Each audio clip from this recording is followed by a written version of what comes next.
Baik, terima kasih teman-teman sekalian. Sesuai dengan tema peserta memenuhi forum Bapak Kapolri, maka sidang musyawarah kecamatan Kota Cirebon dengan memanjatkan puji dan syukur kehadirat Tuhan Yang Maha Esa. Musyawarah kecamatan Kota Cirebon dengan resmi saya buka.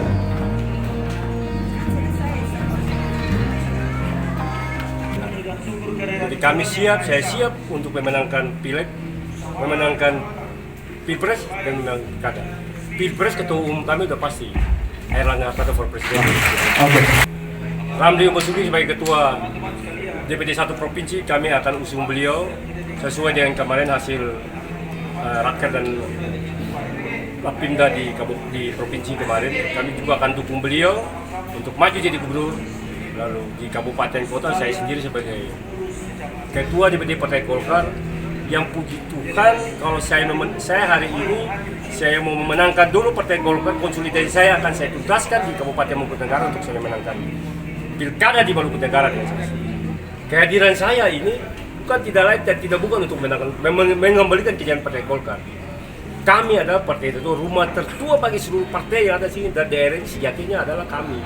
Kami yang membangun dan membesarkan ini partai ini kabupaten ini, karena di kabupaten ini. Target itu menang. Kami tadi kan yel kami itu adalah Golkar Indonesia Golkar menang. Kami kenapa menang 3 kali? Kami harus menang pileg, kami menang pilpres, dan kami menang pilkada. Pileg kami menang pilkada, DPR RI kami harus rebut kembali. Kemarin kita dari DPR provinsi Maluku kan kami hilang kursi, Golkar hidup. Tapi kami akan kembalikan itu pada 2024. Begitu pula pileg. Kami sudah pasti dukung ketua umum kami Airlangga Hartarto, karena itu sudah ditetapkan oleh Bapak Kapolri. Maka sidang musyawarah kecamatan Kota Cirebon dengan memanjatkan puji dan syukur kehadirat Tuhan Yang Maha Esa. Musyawarah kecamatan Kota Cirebon dengan resmi saya buka. Terima kasih sudah nonton. Jangan lupa like, subscribe, dan share ya.